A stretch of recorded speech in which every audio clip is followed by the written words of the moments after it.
meu pare que venia de Can Sabater de Sales, el segon de 6 germans, i el que passava aquell temps que l'hereu es quedava a la casa i els altres havien de sortir. I el varen portar aquí a Tortellà a fer de ferrer.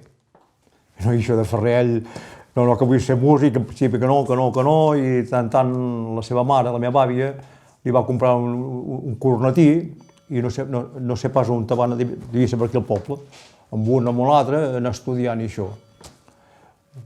Va començar així ell. Molta gent feia de músic i era com a segon treball, perquè uns feien culleres, els altres...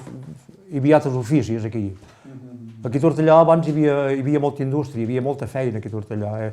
Era un poble en aquell temps que estàvem quasi havia arribat a 1.600 habitants, però en aquesta època que parlant del meu pare no eren tants, ja eren sobre 1.000, 1.200 o així. Hi havia molt de treball. I esclar, combinaven això, combinaven el treballar amb el fer de músic. Sí, ell suposo que primer devia començar amb aquestes que hi havia aquí, que devien fer a vegades transformacions més petites, així, amb la nova i això, però després ja va entrar amb aquella que t'he ensenyat, de la principal de Tortellà, que devia tenir 23 o 24 anys. Després va saltar a Olot, i d'Olot ja va anar a l'As d'Anglès. Sí. I posteriorment va ser fundador, no? I després va ser fundador amb l'As d'Anglès, després l'As d'Anglès es va com mig desfer, i va ser com molts músics de l'As d'Anglès van formar la caravana. La trompeta pràcticament va ser amb ell i amb el meu germà. En aquests 10 anys que hi havia de diferència, ell després ja... En Fonso era un bon trompeta, un gran trompeta, perquè aquell temps que gravaven tant i d'això, ell sempre estava a les gravacions, allò, no amb la mare vella allí, i després ja va entrar a la Roda de Barcelona de gravar i era... El solfeig el vaig fer amb un d'aquí a Tortellà, amb l'Amadeu, i després vaig saltar a Olot, vaig anar a Olot amb en Prat Forga, que era un xalista que havia tocat amb l'orquestra Pau Casals. Era un gran músic molt bo. Després també anava al Conservatori de Girona, amb el violí també vaig anar amb Corselles, d'això que després em vaig fer mal als dits, vaig haver de plegar, el vaig haver de deixar, perquè, esclar, quan era jovenet, a més de tocar, també treballava. Esclar, com a 14 anys vaig entrar en una fàbrica del meu cunyat que feien això, culleres de fusta i d'aquestes coses així. Perquè havíem fet alguna cosa, algun grup petit, que en dèiem tracanets, un tracanet, alguna cosa així, però res, poca cosa. Va ser així, va ser la Catalunya de Bordils. Allà entres amb 16 anys? 16 anys, sí. 16 anys, vaig estar un any a la Catalunya de Bordils, després vaig estar 2 anys a la Principal de Palafrugell, vaig estar a la Principal de Sant Feliu de Pallarols, la Principal de Girona, que vaig estar-hi un any, i ja vaig anar a la Mili. M'ho devia dir Modest o no sé què d'això, i sé que em van fer una prova, van provar, vaig anar allà i allò que la primera sardana que em treuen d'això em posa la Cristineta. Jo me la vaig mirar, dic, molt bé, si voleu me la miraré i el pròxim dia d'això, però esclar, una sardana primer i després ja em van posar, em recordo que em van posar l'Alita de Puigferrer i van fer una prova i em van anar a agafar. Però em recordo això de la Cristineta, allò, per provar, allò, amb llavi fred, a més. Sí, la formació que hi havia, a darrere, diguem, al Metalls, hi havia en Pere Parés, en Pacheco, en Bosch, jo de trompeta, de trombó hi havia en Fontàs, en Teo i en Modest de Fiscorns, i en Delfí de contrabaix. I a davant hi havia en Francesc Flabiol, el de Girona, que feia canyes, com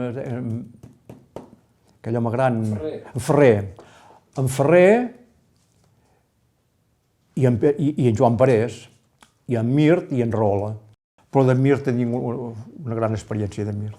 Era un gran músic, era una bellíssima persona, un home que patia molt perquè sempre estava malalt, sempre el veies amb aquell d'això, sempre el veies així escargolat, no sé què cony tenia l'estómac i així.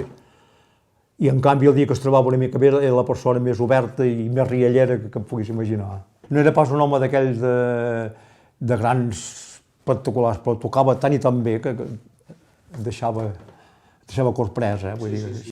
Com que el meu germà va ser el que em va convèncer, clar, que ell coneixia en Mas i va semblar que sí, que havia d'anar bé i mira, em vaig tirar a la piscina. Sí. Jo diria que és perquè sonava un poder diferent de les altres, al fer conjunt gran, diguem. En Mas també se li ha de reconèixer que com posa la banya en un forat, val. No s'hi van arribar a tocaven 180 i 190 dies. Recordo un any, vam començar a Puigcerdà, que és la primera quinzena de juliol, i vam tornar després del Pilar. 3 mesos picats. A vegades ens quedava un dia de pont perquè ja no podies venir, però pràcticament d'això. I me'n recordo que al final després, és que hi havia això, després tenia molt bona relació amb en Boada de Lleida, i en Boada ja ens agafava tot el setembre i quasi tot l'agost. I el mes de gener tocaven 21 dies i d'aquells 21 en tocaven 15 a Lleida. És a dir, com que sempre tocàvem molt lluny, jo em recordo que venia amb el cotxe i venies de Saragossa, venies d'això, ara tot just som de Saragossa, ara tot just som a Lleida, ara a Igualada, allò cansat, i tant em va sortir l'oportunitat d'anar a la ciutat de Girona i ho vaig agafar, va ser això, per poder tocar amb en Marcel i per més tranquil·litat. Després, com que també el meu cunyat, que tenia aquesta fàbrica de culleres i això, em va dir, si vols venir a treballar aquí, pots fer el que vulguis, Tu vine com vulguis, si tu arribes tard, quedes a dormir, fes de la manera que vulguis. I això em va dir. Després vaig compaginar una mica el treball amb la ciutat de Girona. Vaig treballar amb Marcel, primer de Flabiol, com hi va entrar ell a Flabiolaire, i després va agafar el relleu de director com va plegar amb Francesc Camps.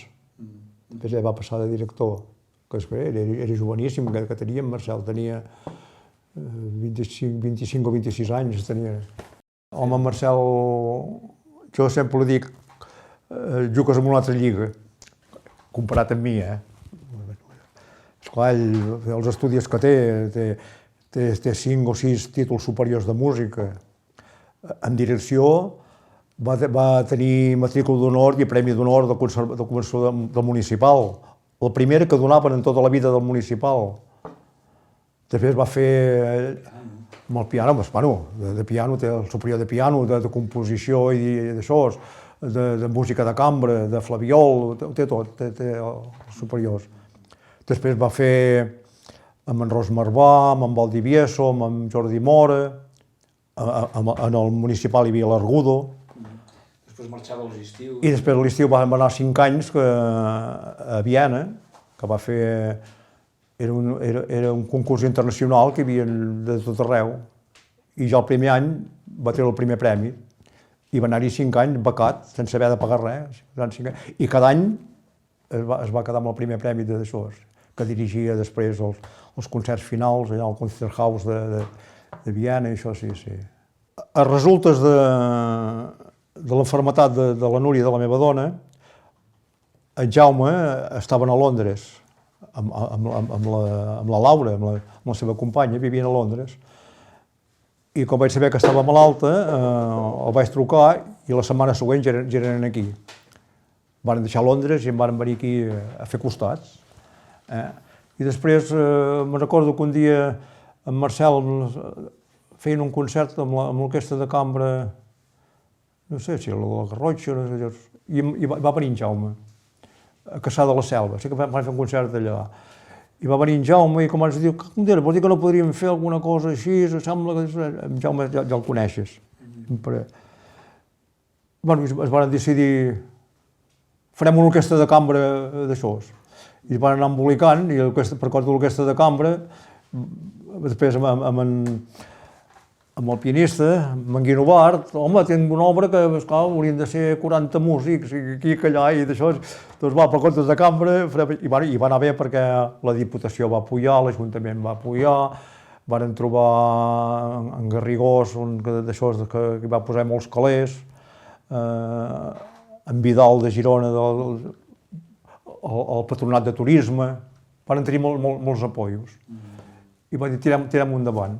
Estic satisfet, perquè dit les meves possibilitats, soc un trompeta que ha fet la feina sense estridències, sense voler ser cap divo ni res, no, estic content. M'he guanyat bé la vida.